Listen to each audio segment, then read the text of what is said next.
Hello, welcome to Reaction Shots for December. Small, just me and Hubie this time because I forgot to invite anyone as a guest. Ha ha ha. You and I got you all to myself, Ian. Yeah, I kept thinking to myself, like, oh, it'll be nice to talk to Matthew Walden or Tokyo Slim or whoever today. Then I was like, wait, you fool. You You're never asked stuck with anyone. me. But we got a lot of really great comments from our patrons, patreon.com/easyallies. Check it out. And Excellent. so that'll more than make up for it. But first, before we talk about David Fincher and the films he has made, have you liked anything lately, Ubisoft? What's up? Yeah, dude. Sound of Metal. Sound of freaking Metal. Yeah. This is my favorite movie of this year. This is my number one. Wait, tell me what it is. What is it? Yeah, so Sound of Metal is from one of the writers of Place Beyond the Pines. Okay. And it stars Riz Ahmed and Olivia Cook, I believe is her name. Oh, wow. Okay. Yeah. And he is a metal drummer, so full-on heavy metal, and he begins to lose his hearing. So it's about him going deaf. And Intense. it is a hardcore drama. It's a dramatic film. And it's like my favorite kind of movie, you know, just a character study and what he goes through and just what he discovers is important in life. You know, it's definitely an introspective, life changing kind of movie. I absolutely loved this movie, and it is easily my favorite of the year now. Number one. Wow. Just loved it. It sounds very stressful. I don't know if I could handle that. It's That's a fear of mine, losing my hearing, you know? Dude, it is stressful. It's surprising. The cast is incredible. They hired a ton of deaf people, like part of the cast. He trained for 6 months to a year to like be a drummer. He learned ASL. Like Wow. It is a legit movie, dude. I cannot recommend it enough. But it's definitely a heavy one. So it's not something you just want to throw on willy-nilly. It's definitely one you gotta mentally prepare for. It's a tough one. It's a good one. Yeah. Wow. Yeah. Really, really good.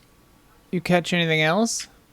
And I think you'll bring it up. Possessor. Yo, dude, I watched that. I'm excited to talk to you about this. Yeah.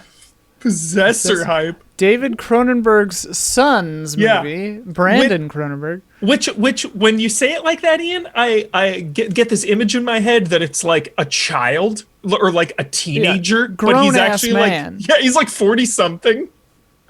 I have never seen his first one, Antiviral, which I want to go back to now. I remember hearing about that when it came out, but then never saw it. Yeah. Now I want to go back, but Possessor gave me kind of Get Out vibes a little bit. It's like you take over somebody's consciousness, basically their body. You sci-fi like Inception, get into their body and take it over. And the premise of the film, without giving away spoilers, is that they use this for assassination, espionage. Yeah. Just like getting in their body, using it for their own gain. Yeah, it is a really interesting movie. It has a lot of really cool style choices and stuff. I thought it was a little longer maybe than it needed to be. Sure. But I mean, and also like the apple does not fall too far from the tree in this case. Like, definitely can feel the Cronenberg kind of vibes. Definitely. But definitely worth a watch. I enjoyed it too. Yeah. The just that grimy, hardcore science fiction vibe, you know? Yeah. Like this is and like the hard stuff.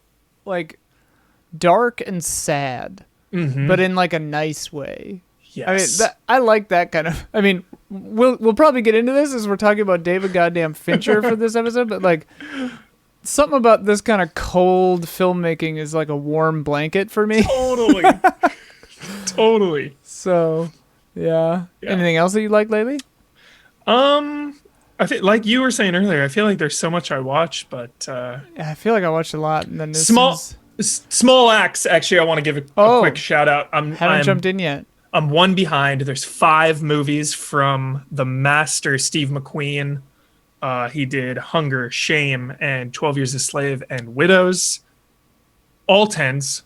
And he did 5 movies that are airing over on BBC. I think Amazon Prime gets them a few days after Yeah, Europe. I saw them on Amazon Prime. Okay, I didn't know it was a BBC thing. Yeah, and tonight actually will be the 4th movie. I'm on the 3rd. It's the one with John Boyega. I have not watched that, Oh, but nice. the first 2 were just incredible.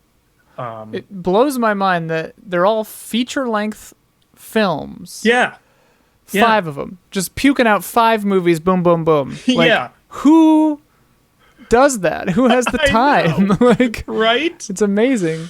But it's about England in the 60s and 70s and just being black at that time and dealing with, racial injustices. The second one was cool because it showed me a full-on genre of music, Ian, this genre called lovers rock. I have not heard of this I genre. haven't heard that name of a genre. I don't know. Maybe I'd recognize the music if I heard it. But Yeah, and it's just no spoilers for the second one, but it's basically just a house party and like just celebrating music and this culture, and that was a really cool one. cool. So I mean, is that how they got these movies done? Is that they're all like smaller scale, like one location kind of movies, or? The first one was like over 2 hours, full on, not one location, like big scope. The second one was shorter. It was only like 70 minutes. And then the John Boyega one is also like 70 or 80 minutes. So they're a little shorter, Okay. All right, on the shorter side, but they're full on movies. that's great. So that's it. I watched Possessor. I watched New Mutants with Omar. Omar and I watched New Mutants. Tell me about it, man, because Dark Phoenix was in a similar spot where it's like, dude, this movie is trash. Don't watch it. Yeah. And then I watched it at home where the stakes are lower, and I was like, it's bad, but I'm enjoying it. Is this a similar thing? Similar. I mean, if you, it's bad, but I'm having fun with it. Dark Phoenix. You could probably do that to this one. This movie, you can smell the studio interference and like how over edited it is. Like things are missing. It has all the hallmarks though of just like poor filmmaking, or like just lowest common denominator filmmaking, where like it over explains everything, that like everything is super obvious and predictable. Yeah. And then like it does a thing that I've noticed in many a movie of this kind of quality, is that how like at the third act turnaround, you've got characters that'll always say like some kind of like emotional thing, like I'm gonna marry that girl or something, and it like you can tell that the writer in their mind, or while they were filming it, were like, yeah, this will be like a heartfelt like or emotional or funny moment or whatever they're going for, and it just does not land. There's like 40 of those in this movie where it's just like they're taking for granted every relationship, because they never really explain anyone beyond the main character and maybe Arya from Game of Thrones a little bit, but like it's also on the nose that it's kind of just like, I don't know. But all of that said, like I didn't hate my time watching it. Like it's a bad movie, but I was like, I don't know, this is stupid and bad, but I'm like not clawing my eyes out, Yeah. And then Omar happened to just throw on Patriot the other day, and so I wound up watching a couple episodes of that again, and my God, it's still great. Nice. Damn you, Huber. I'm sorry. I promise you, get past the first little bit and you're going to love this damn show. And then I watched Happiest Season, which How was that? I'm hearing mixed. It's all right. I mean, Okay. I kind of appreciate that it is just like a Hallmark movie, but for lesbians. Nice. And it's a little refreshing. There are some things that aren't like, just plot-wise, filmmaking-wise, like the core relationship isn't the focus when it really needed to be. It needed to be the emotional centerpiece of the thing. We needed to root for this couple, but you end up, because it's centering around the struggle of Mackenzie Davis and her family and like her being in the closet and stuff, it doesn't give their relationship enough room to be nice and for us to root for it. So you end up like Kristen Stewart and Aubrey Plaza like seems way more simpatico, but that's just because we get to see them being like out and like normal with each other. So yeah, I think it the takes only some missteps. God, yeah, the only backlash I saw without spoilers was like people were mad at the end or something, or like a decision that was made. Yeah, I mean, so I think it was more like mad at the story as a fan of it or something. They didn't get what they wanted, maybe. Yeah, and there are a few things like how certain things come about that I kind of wished had happened in a different way and like would have shorn up their relationship a little better. Again, without getting into spoilers, it's kind of like you can't really criticize it too specifically without spoiling it. So, but like again, didn't hate it. It had a lot of cute little moments. There are a few really, really nice scenes, like Dan Levy, who I like from Schitt's Creek, which I also just recently finished. He has a really nice speech about coming out and how scary that is and stuff. And it's a nice movie. That's good. It seems like its heart is in the right place. Yeah, it's certainly not like. I mean, you could find things to be mad about, but it's made by Clea Duvall, who is gay, and like. So I want to give it I want to give it credit, you know. Yeah. It's not like overtly problematic. I don't know, whatever. But I'll tell you a movie that's fucking glorious that I'd never seen. I missed it for whatever reason. I always wanted to see it. Booksmart. Did you ever see this movie? No, but I love her. She was Caitlin Dever. Caitlin Dever. She was in like Justified. Is that the actor? Yeah, one of the main actors in it. Yeah. Yeah, I don't know either of the leads' names, but they're both just incredible. Olivia Wilde, I think, directed it for sure. I think also maybe wrote it. Dang. Yeah. Incredible. It's so good. I mean, the easiest way to sum it up is like, it's like super bad, but with girls. Awesome. But that sells it right and sells it wrong, kind of. It, I loved it to pieces, and it has really positive LGBT stuff in it. Nice. And like just it shows very well, kind of like Lady Bird. It's just a very real kind of portrait of that age and how you feel at that age, while also being like a pretty off the wall comedy. Oftentimes, like it gets pretty like bonkers. Sick. What's her name? Billie Lourd, I think is her name. Carrie Fisher's daughter, actually. Yeah. Who is in American Horror Story and stuff. Her character is so funny in this. She's like a super rich girl that just keeps showing up at different parties. It's really funny. Booksmart. High Dude, recommendation. Okay. putting it near the top, Ian. I love my coming of age stories. Yeah. Well, and it's I think a comedy that you'll like too. I know you're picky with comedy. For sure. If it's like school related comedies, I'm 9 out of 10 times in. Yeah. I'd say it's got more heart probably than Superbad without ever getting saccharine. Mm-hmm. What does saccharine mean? Like overly sweet, like false sweetness. Nice. Yeah. Anyway, that's what we've liked lately. Let's get into David Fincher. I'm just going to list them all. Do it. Alien 3, first one. 7, The Game, Fight Club, Panic Room, Zodiac, Benjamin Button, Social Network, Girl with the Dragon Tattoo, Gone Girl, and Mank. I think I wrote those down in order. I think Maybe you did. I didn't. Yep. Also, a shocking number of music videos. I knew about some of them. And a bunch of little shorts and commercials and whatever. And a bunch of TV shows.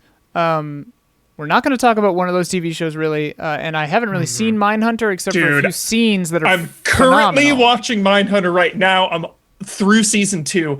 I didn't even know freaking Andrew Dominic directed some episodes of that. He did Assassination of Jesse James. And Chopper. Yeah. Dude has made 3 movies in his life. I'm watching Mindhunter, and it's like directed by Andrew Dominic. I'm like, yo, dude, I'm so pumped. I could see, yeah, because I mean, just thinking about Jesse James, Similar, like similar brooding vibe, tone. yeah, very similar vibe to Fincher. I think it's safe to say, Michael Huber, that Fincher is among our favorite directors. Yeah.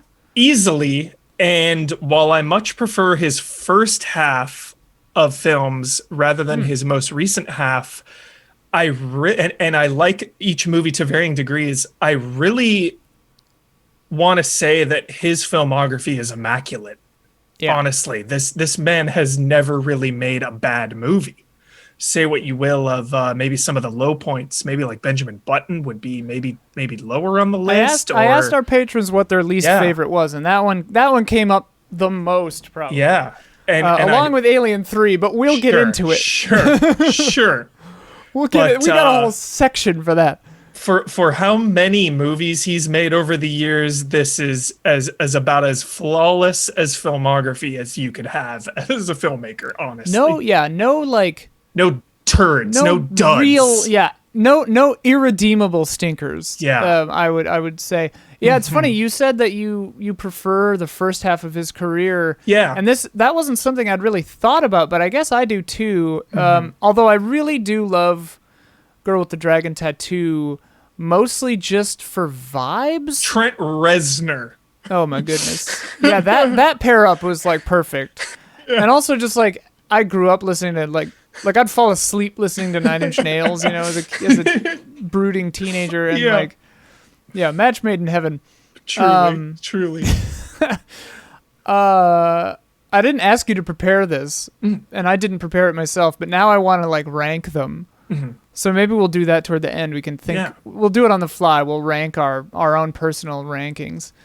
All right, but as I always do, I ask our patrons at patreon.com/easyallies for their thoughts. We have a discussion thread, I guess, on our $7 and up film club tiers, and got a lot of really, really great responses. A few that I really love.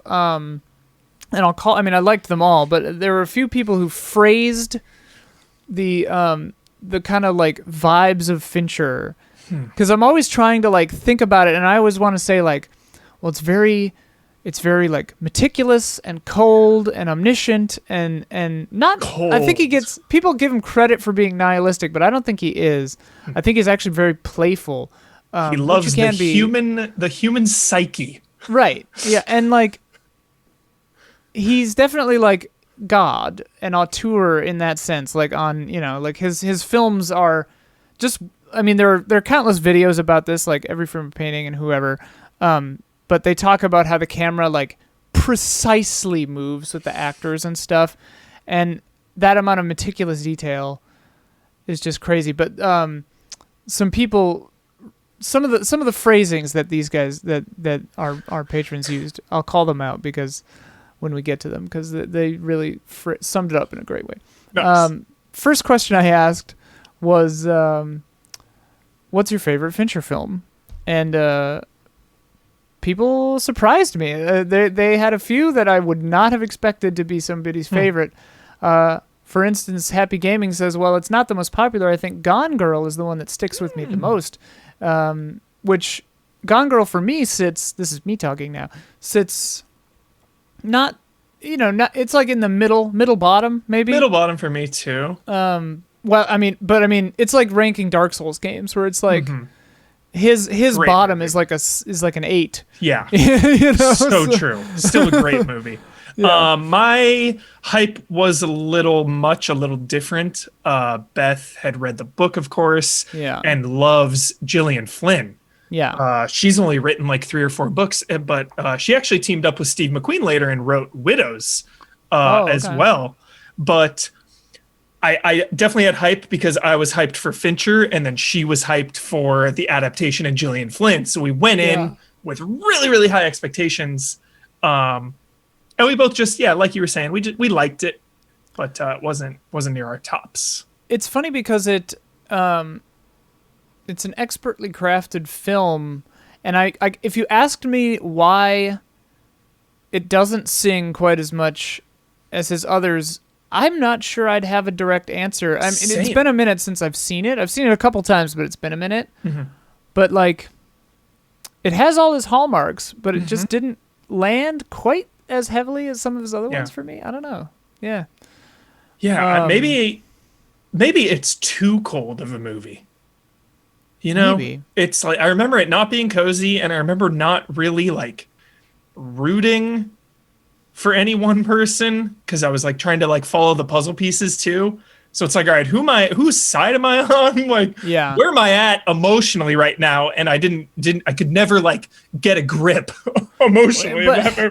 But that's like that's intentional, and like that's something that Fincher loves to do. He like, I'd say, you know, half of his movies you have people you can root for, heroes, emotional, you know, but like as Tokyo Slim will mention later, like The Game doesn't have a likable protagonist, kinda, and like this one, he's like the film, the story, Gillian Flynn and Fincher are playing your own preconceived notions against you.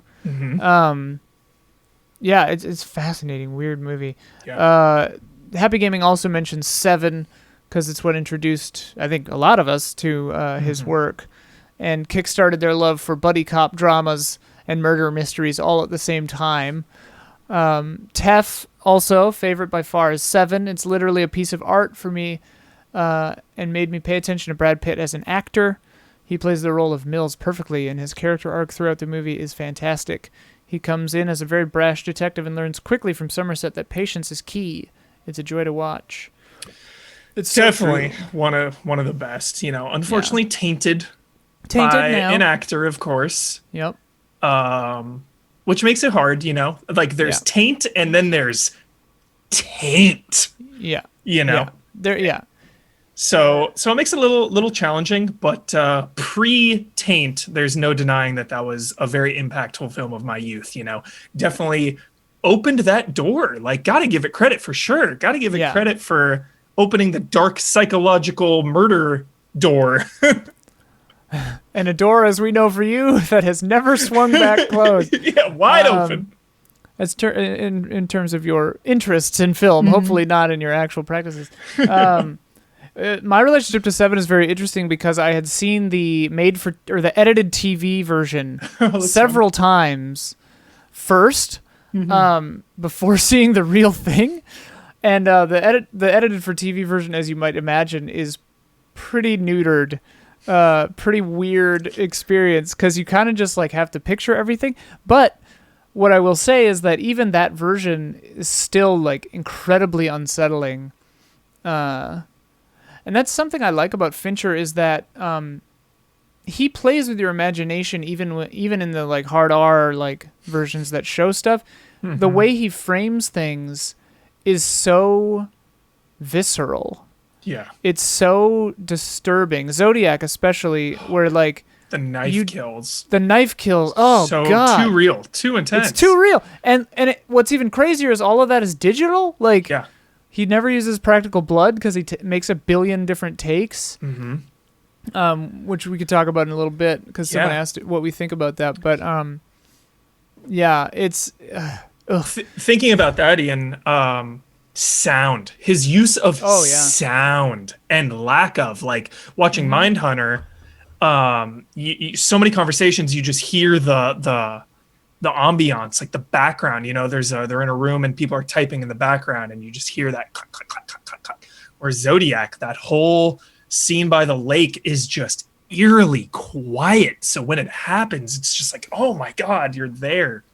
Well, and that's what one of my favorite things about Fincher is, and I think that it's something that people appreciate without noticing it, and since it's not flashy, it's not in your face, it doesn't call attention to itself, it can easily be overlooked.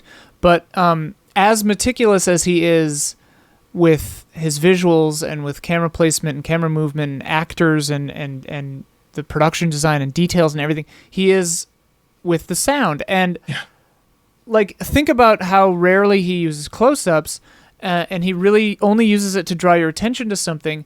When he does use subjective sound, and I watched a few videos earlier today that talked about this too, but like, they're totally right. And it's like, subjective, like most of the time his sound is very realistic, except for a couple of subjective uses to just draw your attention to a detail, or to let you into the head of the character a little bit, to let you know how they're feeling. And like what I love about it is how subtle it is and how meticulous it is, because it's something that in film can be overlooked.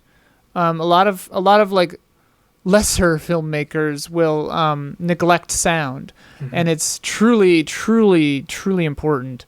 And a lot of other filmmakers, not to say that this is a bad choice, but you can definitely be like super brash with your sound design choices. Like the examples coming to my mind are like Tarantino, or like Under the Skin, or Michael like, Mann, dude. Out of control, gunshots. And like that's a different thing, and that's a different style, And Fincher wants. It's a really weird combination, Fincher, that he seems to simultaneously want the artifice of filmmaking to disappear, to not be noticed, while also being so meticulous that it's so filmic. Everything is so filmmakery that it's just dripping off of everything. And it hits this really fine balance to me of being... I mean, he and Denis Villeneuve are similar in a lot of ways to my mind, where it's like they're both... Somehow they get out of the way while also controlling literally everything. That's epic. And it's really wild. Good. It's pretty nuts. Mank, I feel like, nailed that sweet spot. Mank is a bonkers film. Yeah. And like it just came out, and that's what inspired, actually someone on Twitter inspired, shout out, thank you, this episode. Because they were like, hey, Mank's coming out, you should do a Fincher episode. And I'm like, hey, that's a good idea. Perfect idea. But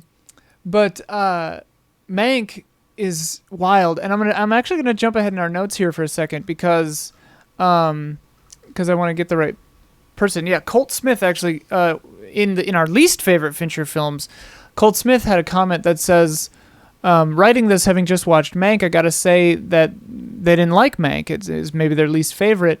And now it may just be that having watched it could change on a rewatch, but to me it doesn't feel like it makes sense a lot of the time. Like the pacing is a bit strange and the character motivations don't make sense. I don't know, the acting is really fantastic throughout, and the framing and compositions of the shots are great, and the old-time techniques are fun to watch and handled well, but I just ended the film feeling meh about the thing. I love his style and direction in basically all his films, but this one just feels not up to par in my opinion. And like, not to use Colt as an example of, because I definitely don't think Mank is his best movie. Same. And I don't think it's like some immediate shoe-in for Best Picture either, which was definitely the hype going in for Netflix. The funny thing is, Colt's comment actually made me think a lot about, and I didn't go back to look at specific examples of this, but I think it's similar to the reactions, certainly within the film of Mank, to what people said about the screenplay for what would become Citizen Kane. And I think it's got to be intentional, like the disjointed, because the narrative kind of just like jumps around, goes forward. Totally. Halfway through the movie, I noticed that they were saying flashback when it was flashbacks, and I was like, all right, that makes it easier to tell. But like, it mirrors, a lot of Mank mirrors Citizen Kane in a lot of ways, except updated to feel a little more modern, because Citizen Kane, you go back and you watch it now, and it's pretty slow and pretty tame, and like it's not overtly revolutionary, because everything that came after it aped from it.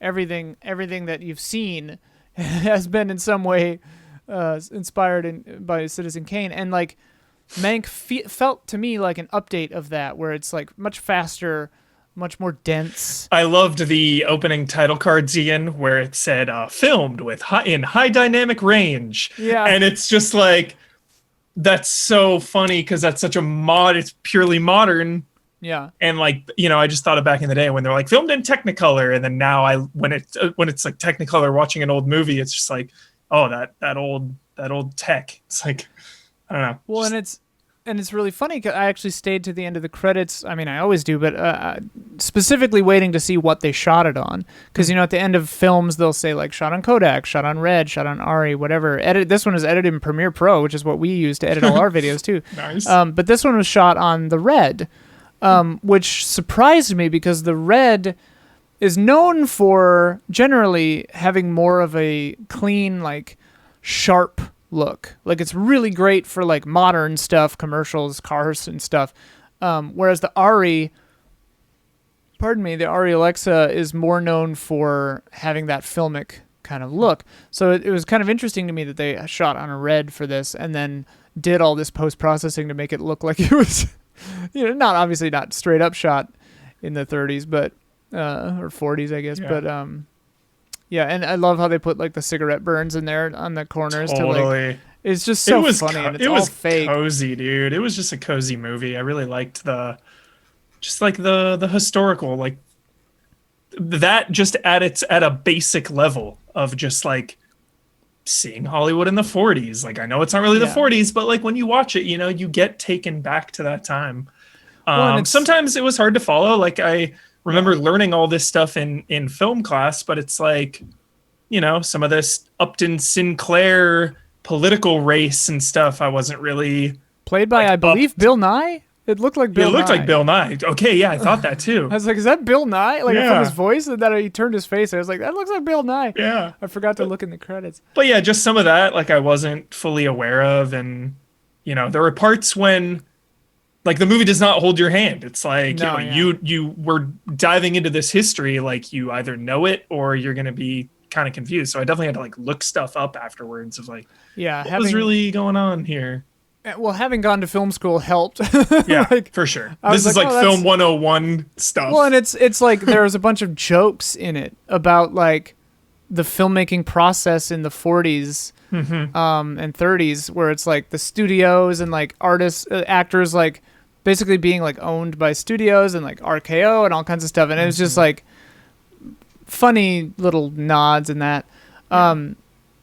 As comes up a few times here, though, like Fincher uses way more CG than you think he does, and it'd be interesting to see the like behind the scenes breakdown of this, because all the stuff to make the time period.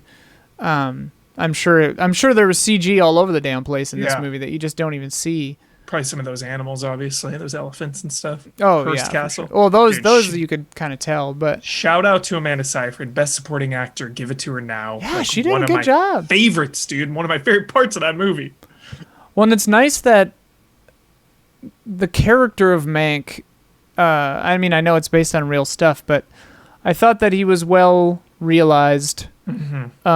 And I went in with a certain set of assumptions, just knowing that he was like an alcoholic writer. And I don't usually resonate with self-destruction movies where it's like drinking yourself into a grave. Like, I don't like that kind of stuff usually. And I really loved the humanity that he had and how like he let his mouth run ahead of him, but he was actually like a really nice guy, it seemed like, in this movie.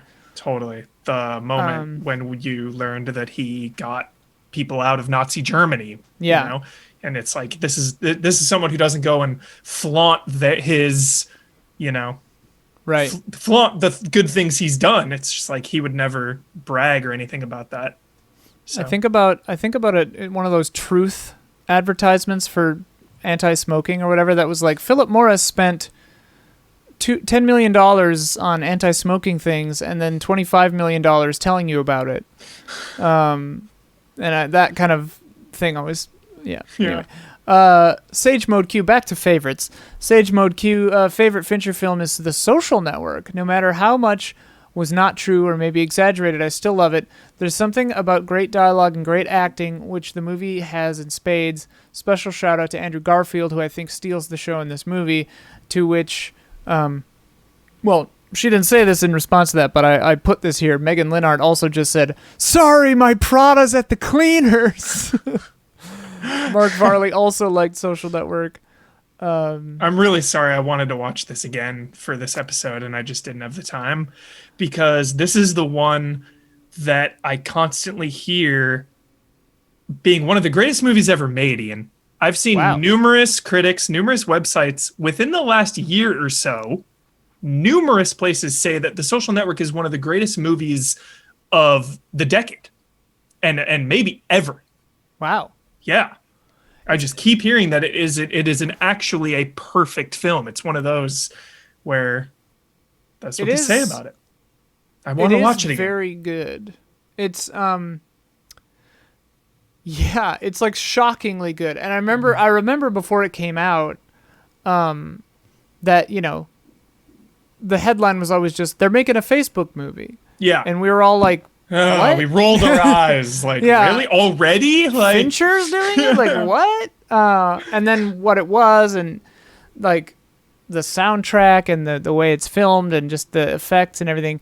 And the story, it's Aaron Sorkin, I believe, wrote the script, and it shows, and it's just like, yeah, I can't think of it. It's been a minute since I've seen it. I've seen it a few times, but like I cannot think of any complaints about it.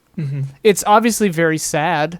Like the ending when he's just sitting there refreshing the page is maybe the most relatable and saddest thing you know, in a modern movie, you know, aside from where like people aren't dying and getting sick and stuff, but it's just like small world dramas.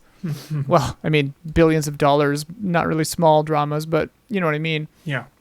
Yeah, it's a... You can watch it again. Because now there's way less noise, right? Like, when that came out, where Facebook was versus where Facebook is now and our understanding of it, or a lack of understanding. Or I basically don't even use Facebook anymore. Yeah, exactly. Yeah. So I think watching it now is probably a totally different experience. Would You Kindly was one of the people who phrased what Fincher does in a way I really appreciated. Fincher has a high-gloss, apocalyptic aesthetic that makes him the spiritual successor of Ridley Scott. High-gloss, apocalyptic aesthetic. Dude. Perfectly sums up the feeling of David Fincher for me. Amazing. Because it's so true. It's too good. And it does kind of feel like, they point out that it feels like early Ridley Scott, and it kind of does. Ridley Scott had like a little more grunge, I think, than... And I mean, as they say... Alien 3 connects both of their filmographies, and it is kind of an interesting first outing for Fincher, a directorially feature film. Fight Club title sequence penetrates into the pores of all the neuroses and facades of urban civilization. Many social critical films and books before that weren't speaking to my generation, millennials, I think. Until Palahniuk and Bret Easton Ellis arrived with their baseball bat on my rooftop. Fincher's version of Fight Club is more comical and absurd while staying serious, a craft that Gilliam, Burton, and Gaiman master, Neil Gaiman. I also prefer Norton and Carter's nihilistic romance to any action hero damsel in distress setting, while the Pixies raise a melancholic eulogy, the most dangerous movie in the 90s until the day after tomorrow. But yeah, totally. It's... Fight Club is, I think, the movie that was that your wedding ring falling? Always. Get bigger fingers. I know. But yeah, let's talk about Fight Club. Fight Club is a movie that as a teenager I was obsessed. I had read the book. I watched the movie over and over and over and over and over again. Yeah. And I think that was that's the point, obviously, is like, and when you're a teen, especially like male presenting teen, like you might not get that the joke is on you, necessarily, you know, like you just think like, yeah, badass, like rip the system. Yeah. Yeah. And then don't talk about it. Yeah. Yeah. Oh yeah. First rule. Oh my God, dude. First rule. First rule of Fight Club, dude. Was but then that's like one of the OG memes, I feel oh like. my god, Real it's life meme. iconic. It's iconic. Yeah. The whole damn movie's iconic. Yeah. There's so many incredible moments in Fight Club, and it's funny because even today I think like some people didn't get the memo on Fight Club, where like they didn't see that it's actually like it's not pro this behavior necessarily, but it's also like very anti-capitalist and like, you know, it's kind of anti everything. Yeah. In some ways, but the filmmaking in it is just so fun, and like Such a fun movie. and like for a movie that hinges pretty largely on a twist, it's very, very thoughtfully done and rewarding once you're in on it. Oh, that's such a good call, Ian. It is so rewatchable, even knowing the twist. Yeah. You know, you can't really say that about a lot of movies. Like, I love Inception, but like, Oh yeah. once you know everything, it definitely loses a little bit. And I feel like Fight Club doesn't suffer from that. That's the Nolan. Yeah, problem. once you understand, once you see the larger puzzle, it kind of takes a hit. Once you know, and this is true of like most of his movies, maybe The Prestige gets around it shockingly for a movie like basically that just explains things as the entire movie, but like I think Batman Begins and Inception are both very guilty of this, where it's like after your first viewing, you don't need minutes 15 through 65 of any Nolan movie. You can just cut them out and it's like a more entertaining. Oh, Batman Begins is my favorite. It's my favorite one. Batman Begins. It's a great movie. I'm not saying it's not, but I'm saying like you Some of it's definitely lose unnecessary. something. But there's something about Fincher movies where I rewatch them and I notice things and it rewards you, and I think it's because he doesn't hold your hand. He doesn't make things obvious. Whereas Nolan, I think, it aims a little more mainstream than Fincher does. I feel like Fincher is always about the characters. Yes. You know, I feel like if you put Nolan and Fincher kind of in the middle of like blockbusters, it's like Nolan would be like a little more towards plot. Yeah, And plot Fincher story. is like, all right, character blockbusters.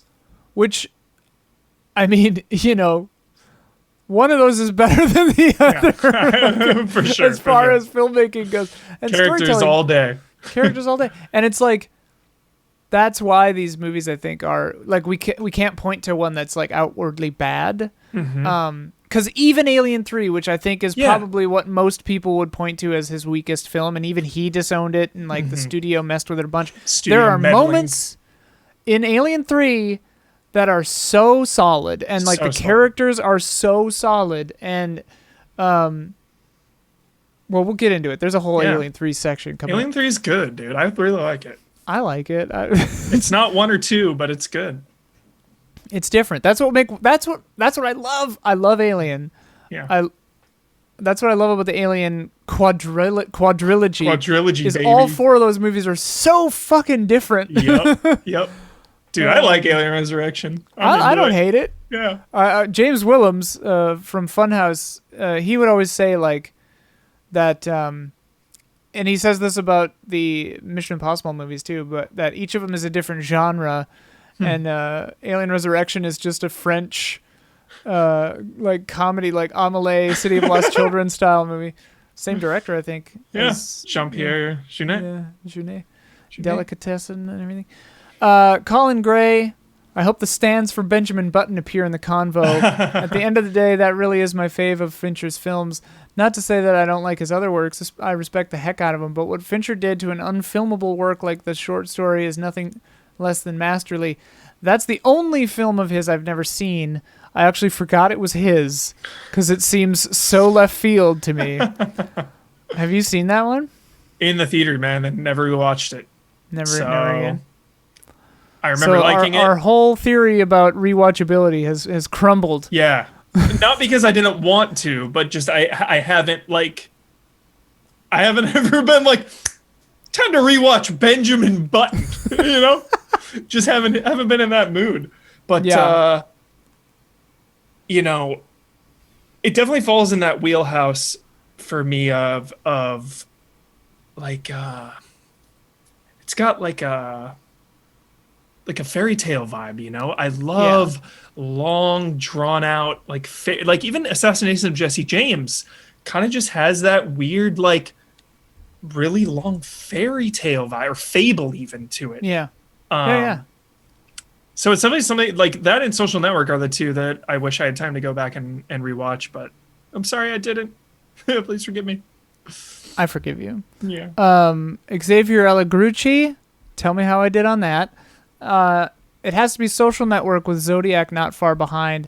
It's a 2-hour film that feels like it's half of that due to dialogue and pacing, and fast cuts throughout that make it incredibly engaging. Definitely one of the most influential movies of the decade. Zodiac is the complete opposite, a slow-paced thriller focused on the smallest details instead of painting in broad strokes. Compelling characters combined with fantastic performances. Yeah, I recently actually watched Zodiac like a week ago. I love it. And Zodiac is so good. It's one of my favorite movies of all time.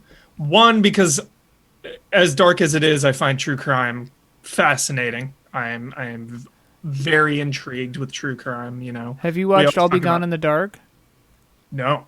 on HBO? Mm-mm. Real good so far. I'm like halfway through it. Okay. You're going to love it. Okay. Yeah. I just started Don't Fuck with Cats. Oh, yeah, I've seen the thumbnail for that. Yeah. But Zodiac is similar to what they were saying about Social Network, where it is a 2.5 hour movie that flies by. Yeah. Yeah. Zodiac just flies, and you notice things. The like you were saying, just anytime you rewatch Fincher, and with the knowledge going in, you just catch different things. I love the way that movie jumps time. It's got the smoothest time jumps, smoothest edits. That is just like they cram so much information. They give you so much information that is all digestible and just goes down, man. It's just like boom, boom, boom. Like eat this movie up.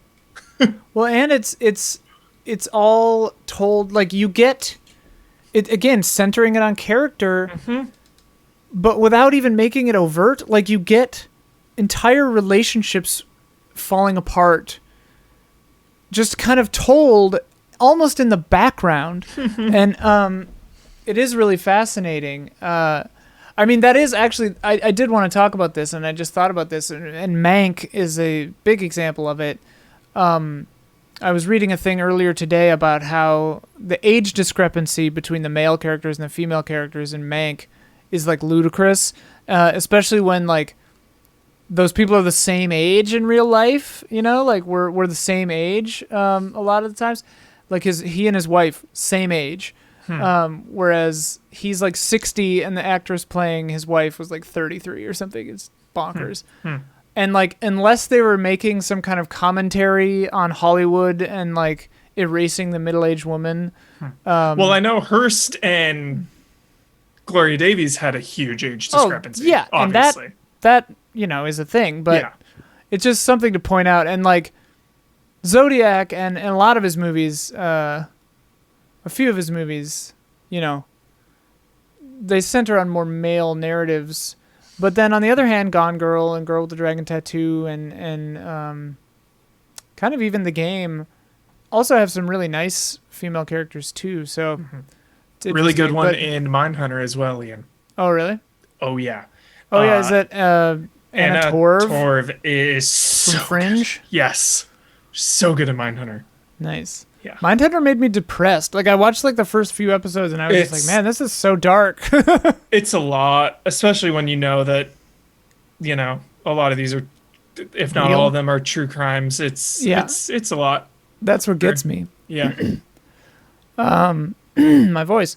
But I mean, the reason I brought that up is because Zodiac and the depiction of Jake Gyllenhaal and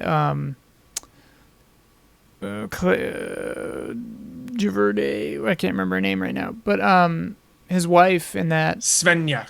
Oh yeah, Chloe Sevigny. Yeah, Svenja. Sevigny. Yeah. Yeah, she's. On the one hand, I really like how they did it because it's sort of just crumples, and he doesn't even notice it happening. Yeah. You know.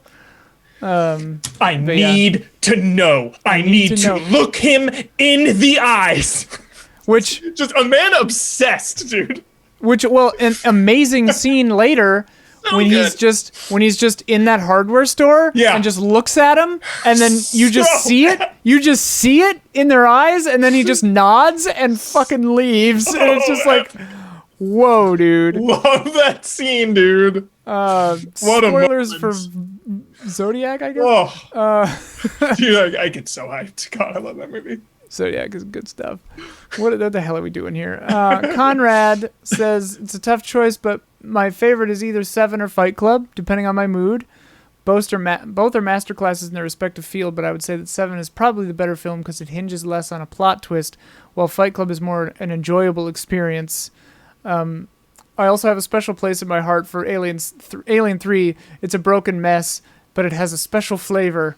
Mm-hmm. I agree. Cold Smith says Seven and Zodiac, and Girl with the Dragon Tattoo is great only if you can forgive some glaring flaws. I can't think of any flaws in that. I like Girl with the Dragon Tattoo. It's definitely not like, I don't even think it's his best movie, but like there's just something about the vibes of it that I really like. I think mostly because of the color and the camera. Definitely. I remember liking it, but I had already seen the first two originals, two or even three. Yeah, I had seen those.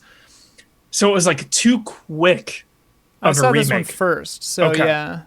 It was like let the right one in and let me in. I had seen the original, and then the new one came out, and everyone's like, "It's so good, it's so good." And it's like, all right, Let the Right One In is one of my favorite movies, so I never watched the American one. Yeah, and I heard it's good, and it's just like, oh, I want to watch it, but it's like when it came out, it was that filmmaker made other stuff that's good, if I recall, but I don't remember. Cullen Lee favorite is Zodiac. Hey Man, I'm kind of speeding up as because we've hit many of these already. Hey Man, nice shots. Zodiac or Social Network. For Zodiac, great vibe, engaging story, drive to find the killer. Also, love of great details, like how the killer deliberately I didn't realize this, but it's totally true. The killer deliberately looks slightly different in every murder scene, as apparently based on how witnesses described him in that scene, or as much as they could do, and that never actually lined up in real life. So the movie does that, but it does it in a way that's really subtle. And Social Network is the best biopic as far as I'm concerned. Yeah. Nathan Curse says I'm ready Zodiac. for the... Did anyone say Panic Room or The Game? We'll get into the game. Okay. Nobody said Panic Room. I love Panic Room. Love Panic Room. Quick shout out to Panic Room, dude. It's funny because I saw Panic Room when I was younger. Yeah. And I thought it was good, but I was like, all right, whatever. I rewatched Panic Room. Yeah, dude. And I'm like, yo. Like I've rewatched it a few times since, and I'm like, yo, this movie is so good. Dude, a home invasion thriller. Like one of the best. Because that is just, so tense. That is just, I feel like everyone has that nightmare of freaking criminals breaking into your house to kill you. Well, but what I love about it, though, what I love about Panic Room, that like other movies that are good, but like take The Strangers, for example, like they're there to kill you. Panic Room, they just ulterior motives. They just have other stuff going on, and you're just kind of there in the way. Yeah. And there's like a weird mutual respect that happens in that. It's fascinating movie. Love Panic Room, dude. It's good stuff. Nathan Curse also likes Zodiac. Just an incredible encapsulation of a unique era of American culture. Everybody says a lot of interesting stuff, but Nathan brought up that Zodiac came out the same year as No Country for Old Men and There Will Be Blood, considered by many to be one of the best American films of the 21st century. And in their opinion, this deserves to be up there too. Dude, I agree. Maybe like a little below those two. Those two are like... No Country for Old Men is perfect film in my eyes. That and Paddington 2, baby. All right. Here we go. The game. Nice. Tokyo Slim. Yeah, dude, Tokyo Slim, of course, is bringing the game. Oh, he wrote a dissertation about the game. I have pared it down, but it's still very long, so buckle up. Okay. I love it, though. It's great. Spoiler alert for the game. He says, "The Game, a movie about bonds." The Game, like so many of my other favorite films, has its roots deep in the filmmaking of Alfred Hitchcock and Stanley Kubrick, in that it's a film that works on multiple levels. It's visually precise and is intensely thematically congruent with its own world, even if it's not necessarily ours. The Game is a meta-narrative on control. It can be said that it's an allegory of the cancerous result of having enough resources to actually command all the aspects of your own life. He's so rich, so comfortable in his loneliness and isolation that a literal film or play within the film has to be built around him in order to bypass the fact that he could probably at any moment just kill himself.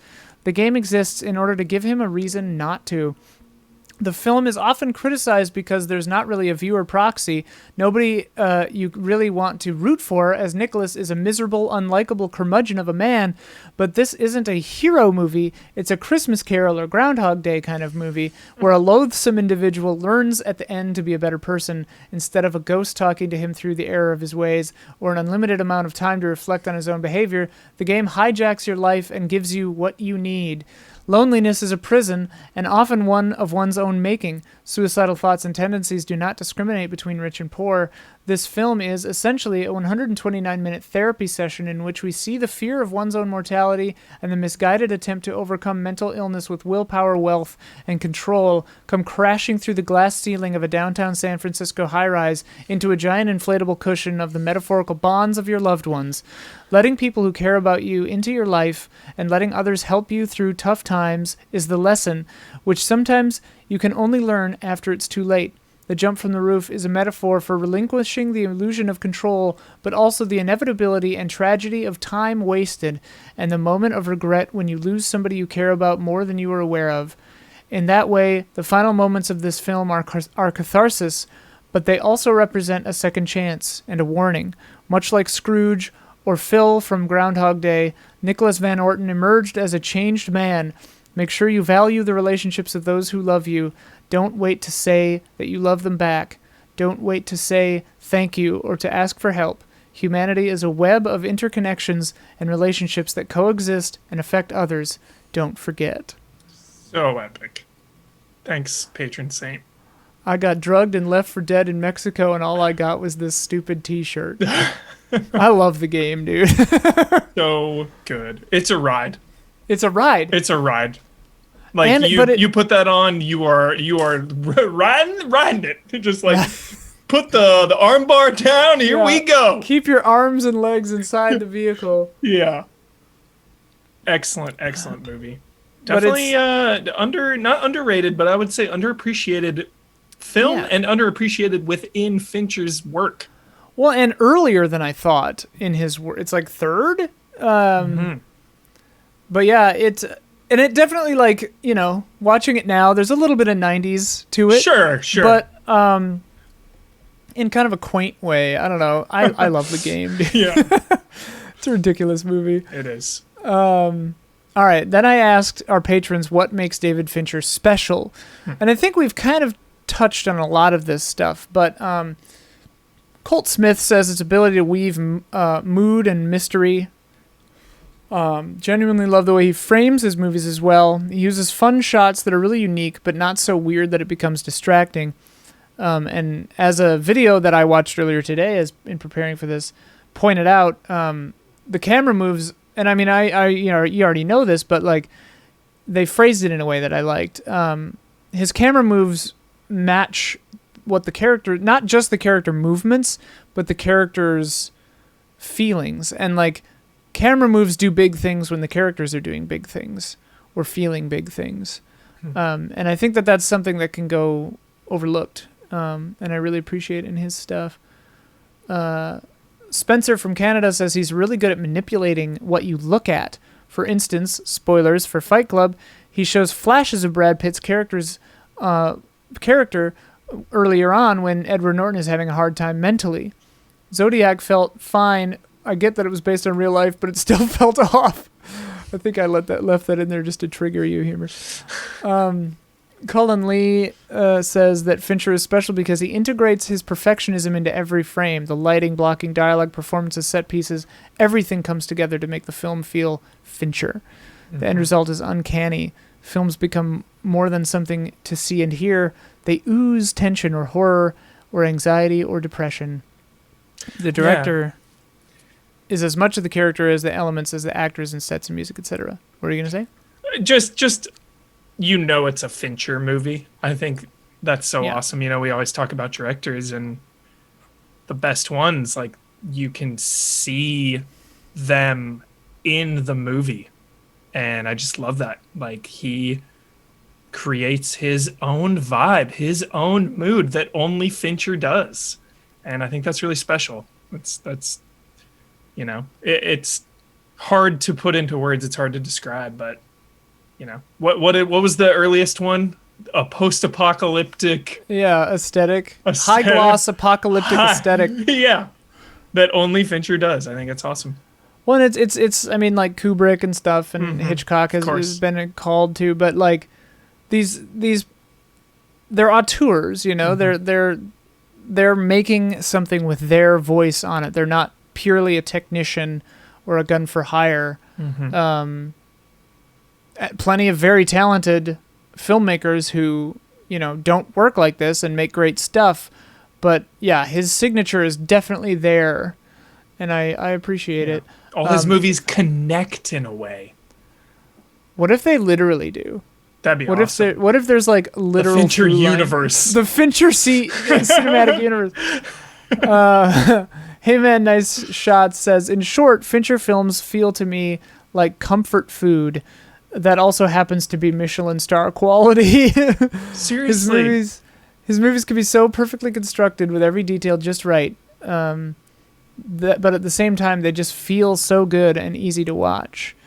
They go on, but I fully agree. Like, there's just something about it. Even like, I keep going back to it, but like Girl with the Dragon Tattoo, disturbing subject matter, and yet that movie just feels like you ease into it and like live in that world. And Zodiac, Zodiac as well. So disturbing, especially because it's based on true shit, true heinous crimes. But it's just like so digestible and easy to go down. And it's like, I think of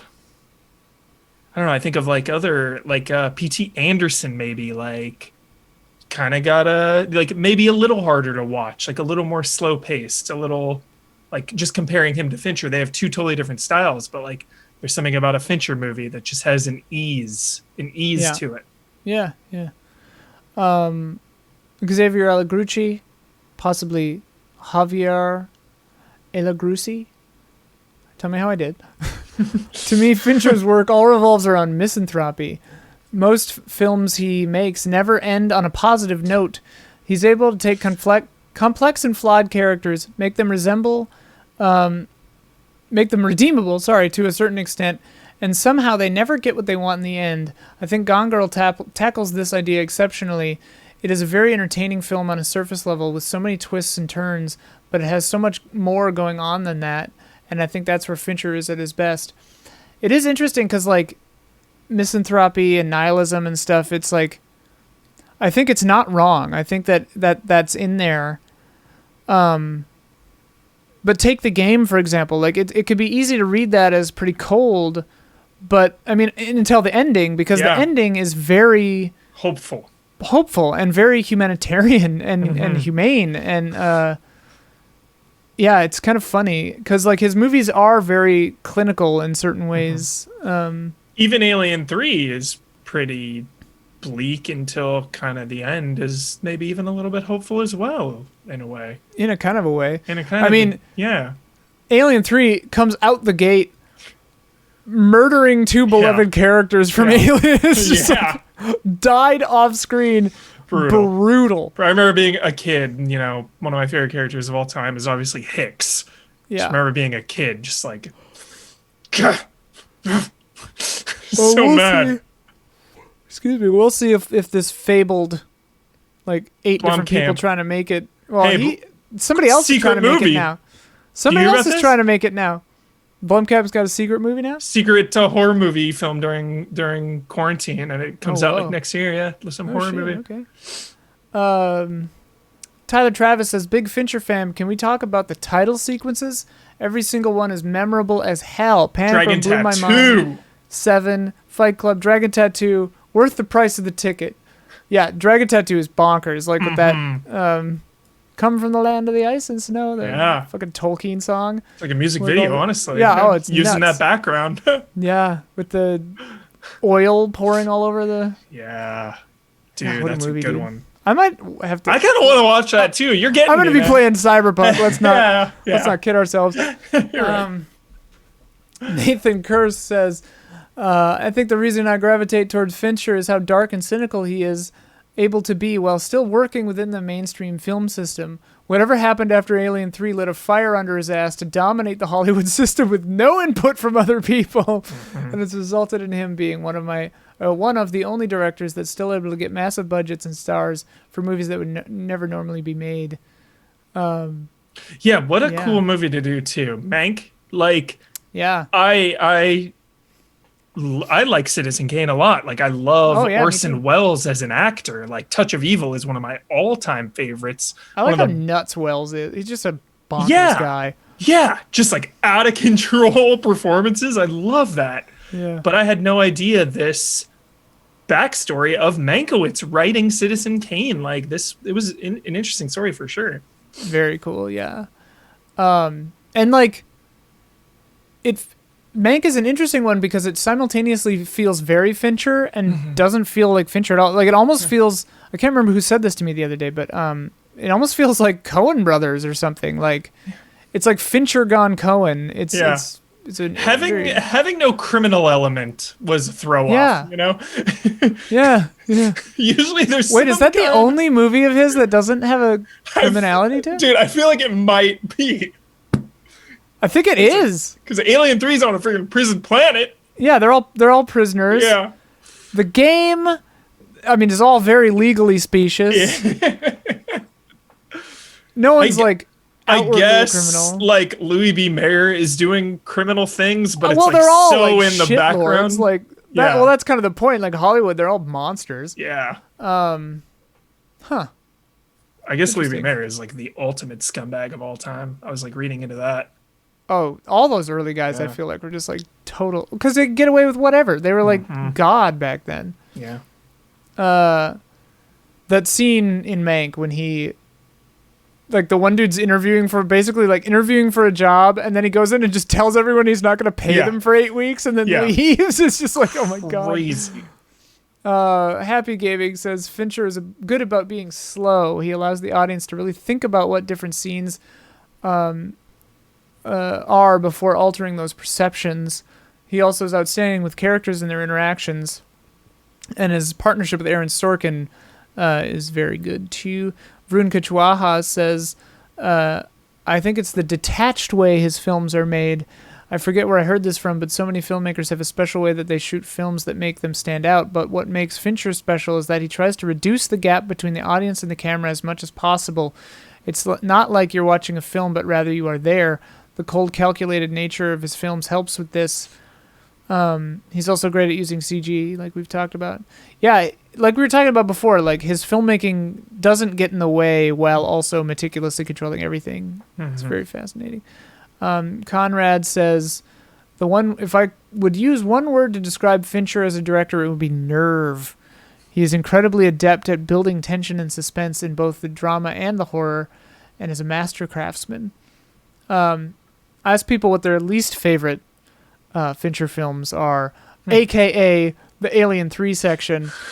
Bunch of people said Benjamin Button. Tef actually doesn't like the game. That's okay. It's fine.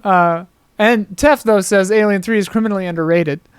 I feel that way about Alien Resurrection. Because I feel like with Alien 3, the Fincher effect kind of has softened people. It's Fincher. It has an underground appreciation. Yeah. Whereas I feel like I never really hear anything good about Alien Resurrection. Nobody ever says anything good about Alien Resurrection. Alien Resurrection is a hoot. It's a hoot. dumb fun movie. It is anime inspired, dude. Some like absolutely bounty hunter crew French taking on anime. aliens. Yeah. Alien Resurrection is French anime, straight up. Nathan Ripley Curse says House of Cards is the worst thing he's ever been a part of, in my opinion. But if we're keeping it to films, Benjamin Button is the worst. Ian, I didn't know this. I feel like Netflix tricked me into thinking that House of Cards was Fincher's baby. And I looked into it, and he only directed the first 2 episodes. He never returned. He was just a gun, right? But the way I always thought, because the way Netflix advertised it was like, oh, this is like a David Fincher vehicle. This is all, and it doesn't really seem like that. He didn't really write anything, I don't think. Like, he had a producer credit, obviously, but like a Mindhunter, he was all in, all hands on deck, directed so many episodes, both seasons. Says he wants to return to do more, but it just took too much out of him mentally. He's just not in the right headspace for it. Isn't it like weirdly expensive too? It's like a really expensive show. Yeah, and it's so good. But yeah, I've never seen House of Cards, nor will I ever at this point. Not. I love Robin Wright, but not gonna stomach the other guy for that. Nathan Kurz goes on to say that the screenplay, I think, they thought was the problem with Benjamin Button. It feels kind of like Forrest Gump, which is written by the same guy, kind of 90s filmmaking. Jason Wojnar. All right, here we go. Alien 3 time. Seeing this prompt reminds me of all the times Ian says that Alien 3 Assembly Cut is a good movie. Taste is taste, and I'm not here to trash anyone's feelings about a movie, but God, do I still hate that movie, and the Assembly Cut just makes it longer. It should be added, however, that Fincher did not work on this cut, and I feel that he is not responsible for the bad things about that movie. Zach Wojnar says, obviously Alien 3 in the Assembly Cut is even worse than the theatrical version. Even though I know Ian likes it for some reasons I'll never be able to comprehend. The Assembly Cut is longer, but adds almost nothing of note, and some of its additions even detract from a few good moments in the theatrical film. Also, everyone looks exactly the same, and their dirty faces and bald heads. I hate it. Nathan Curse then goes on to say, I'm sure it'll be discussed, but I want to just join the chorus and say that I think Alien 3, particularly the Assembly Cut, is fucking great. Oh, I'm excited. I personally love its dark style and aesthetic, and to me, it's better sequel than Alien than Aliens was. I think at one point this was a hot take, but I'm seeing it pop up more and more. Alien 3 is fucking awesome. I understand why Fincher has disowned it, but whatever, it rules. Also, it might low-key be the best Charles Dance performance ever. So good. I never thought he's great in Mank too. Yeah. I never thought I'd think this, but he was so charming and hot that I wanted to jump his bones. And then Cullen Lee says least favorite is Alien 3, and he agrees he disowned it. So I'm a little biased when it comes to Alien, just because I think I just really like Alien. Except I hate Alien Covenant. I hate Alien Covenant. Ian, if Sigourney Weaver is Ripley, 10 out of 10. Whatever it is, 10 out of 10. I don't care. Yep. Like, me too. The best of all time. It just cannot be argued. It cannot be helped. Well, Sigourney Weaver. I mean, their comments about the Assembly Cut make me want to rewatch the theatrical and then the Assembly, because I don't remember, I guess, what it was about the Assembly Cut that I really loved the last time I watched it, because I remember there being something in it that I really liked that was missing from the original. But alas, I've watched all the Alien films and all the different cuts so many times, I don't remember which parts are in which cuts. It's been a minute. I'm fairly certain there is something to do with the way the chest burster comes out. There's like more they build use cows instead of dogs. I remember that. There's more build up for that. Yeah. I think it just, I like the idea of a prison colony, and I like those characters, and I like the way it's shot. And so like more time in that is nice for me, is like cozy for me. Totally. Like Ripley being on that planet. Yeah. It's chill. Cool. Yeah. Whereas, like, I think that the Aliens director's cut adds the scene about her daughter, I think, is crucial to her character. Crucial. But then I think, like, you could very easily keep out the turret sequence that's just too long. Completely unnecessary. So it's like really weird. Like that cut is like, watch this scene and then the rest of the theatrical. Yeah. Whatever. Yeah. I asked for some fun facts. Mostly got stuff that I think we've already kind of touched on. Just like Happy Gaming brought up how often he uses CG in ways you don't know.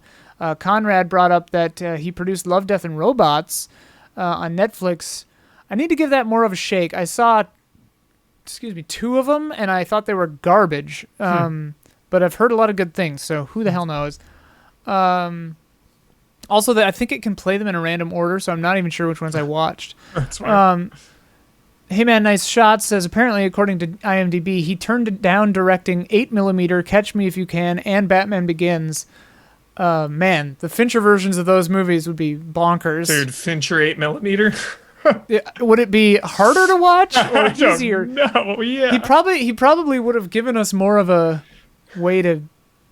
Oh God, 8mm. Fuck 8mm. The music would have been good if he did 8mm. The music would have been legendary. 8mm is so disturbing, dude. Yeah, I don't want to talk about it. I don't want to think about it. Moving on. Anything else you'd like us to discuss? The final question I usually ask.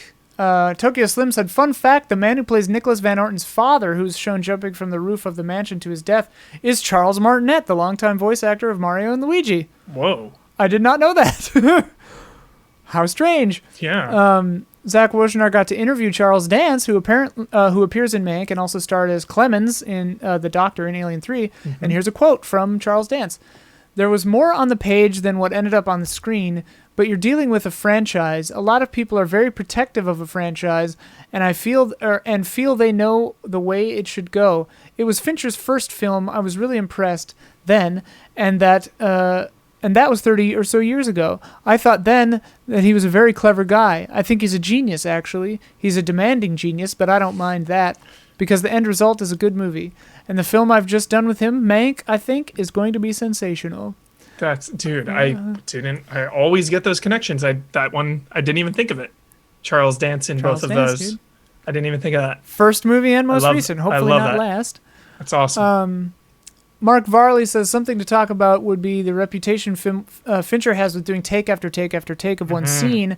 Do you think this improves performances overall? Going by the evidence so far, I'd say so. Why don't more directors do this? Thanks.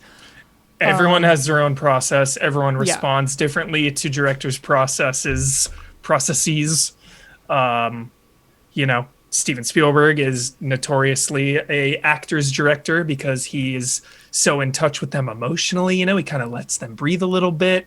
Where then you have other directors who are like, you are reading every single word. There is no improv. You must read every single word exactly as it is on the script. And then, of course, we have Fincher who does like take after take after take. So I think it all just comes down to each director has their own way of doing things, and whatever works for them works for them.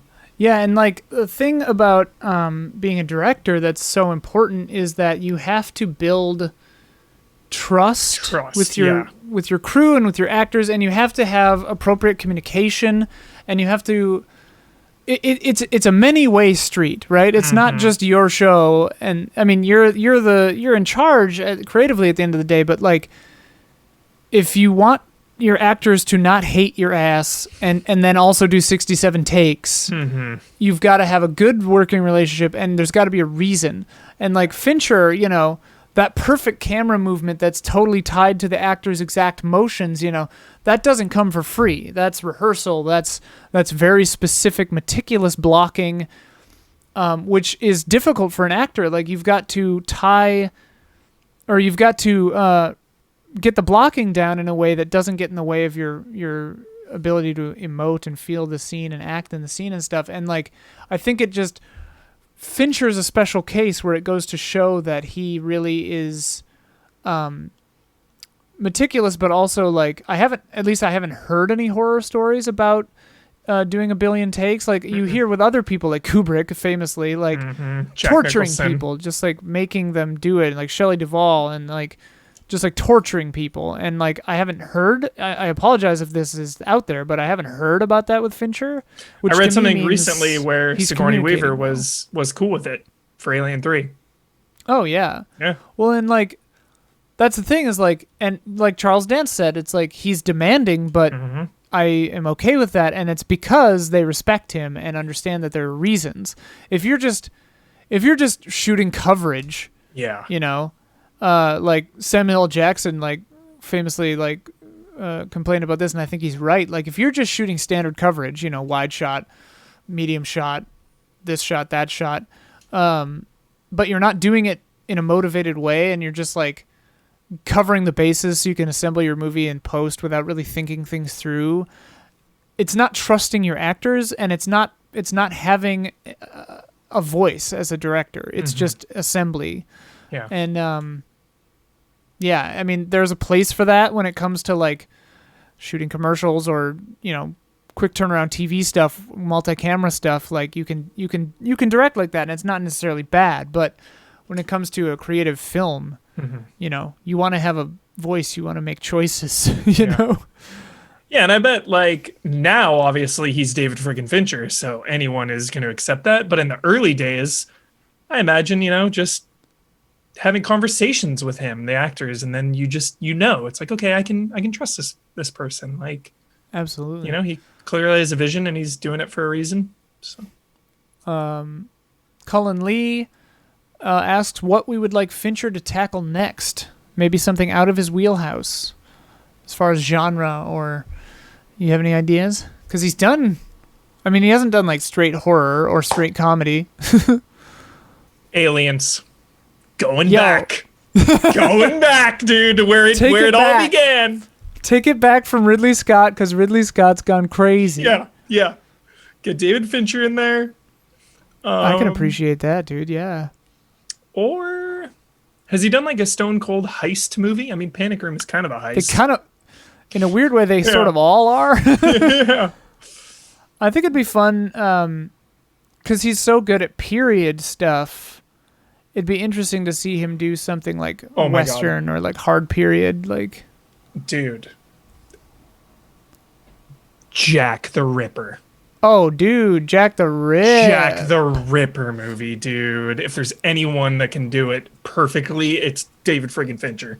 Or you know what book I'd love to see him do. And wait, maybe people are doing it already. Maybe someone already did it. Devil in the White City. That's been a Leo joint for like a decade. He was originally going to be in it. Scorsese was involved. The next thing I heard was now it's going to be a TV show. That is like Leo's passion project. I could see that. So I think that's coming still. Okay. But I don't think Fincher would be great for that. Yeah. Or just an H.H. Holmes like murder hotel story. Like, good God. Tef says, if you'd like good, thoughtful discussion and deep trivia about movies, I want to plug off-the-shelf reviews on YouTube. Gary and Ian, do some great stuff, and they've covered quite a few Fincher films. 100% recommend. I hadn't heard of that, but it sounds good. Off the shelf. And then Juice Mofo, shout out to the music video Judith by A Perfect Circle and Fincher. Cool. One of his many. I'm going to watch a few for sure. We don't have a quote challenge this month, but we did promise up top that we would rank the Fincher movies. Okay. I'll read through them again if you want to write them down or something on your end. Cool. Alien 3, 7, The Game, Fight Club, Panic Room, Zodiac, Benjamin Button, Social Network, Girl with the Dragon Tattoo, and Gone Girl. Okay. Yeah. So what is that? 1, 2, 3, 4, 5, 6, 7, 8, 9, 8, 10, 11. Oh, I thought we had an even 10. All so, you've got it? Yeah. What's yours? Number 1. Number 11. Like, you want to go downwards, down to up? Yeah, least favorite to favorite. And again, like, shit, just give them a score, too. Like, Benjamin Button, Swimming in Sevens. Sure. Number 10 would be Gone Girl, 7.9, almost an 8. You're right there. Okay. The next would be... Dude, all of these are so good. They're all so good. It's so crazy. Next would probably be Social Network. It's been too long since I've seen it, but that's probably like an 8 something. Then Dragon Tattoo, yeah, like an 8.5. Then let's go with 7. If you asked me this a couple years ago, I would say that's one of my favorite movies of all time, but not right now. Then Panic Room. Dude, Panic Room is like a 9. That is a tense movie. Followed by Fight Club, also a 9. Followed by Mank. Really liked Mank. Mank was great. Followed by The Game. Followed by Alien 3. Followed by Zodiac, number 1. Alien 3 is second. Second, dude. Ripley. Love it. Ellen Ripley. You cannot trust a word I'm saying if Ellen Ripley is involved in any capacity. That's just how it is. Yeah, dude. Sorry. All right, yeah, I haven't seen Benjamin Button, so that one's DQ'd for me. Bottom would probably be... yeah, they're all good, though. I guess Gone Girl, but it's like an 8. Yeah, you know? It's so good. It's like really good. Then I'd probably go with maybe Mank, which is like an 8.5. I really liked it. Then probably Social Network, which I do believe is like a very incredible movie, 9.5 probably, but just like less rewatchable for me. Then probably 7. Then probably Fight Club. Then probably Panic Room. Then probably Gur Drag Tat. No, then Alien 3. Then Gur Drag Tat. Then Zodiac. Then The Game. Nice, dude. Game hype. It's The Game, so the game, good. The Game is my favorite of his movies. Not technically the best of his movies, I would say. Probably like objectively his best movies are probably Zodiac, Social Network, and maybe Mank. 7 is really good too, but I love The Game. Totally, dude. The last time I felt as comfy in a movie was Once Upon a Time in Hollywood. Mank gave me those jacuzzi vibes. Full jacuzzi. Full jacuzzi vibes from Mank. Jets on, dude.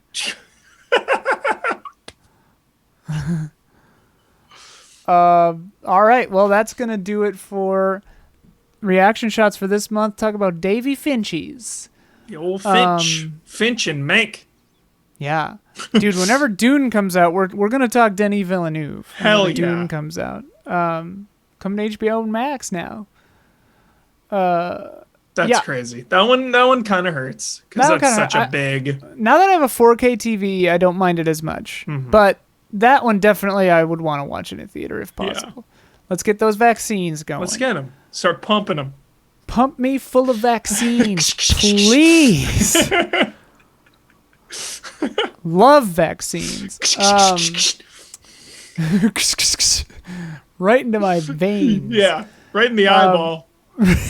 Not in the eyeball. I don't think I could tolerate that.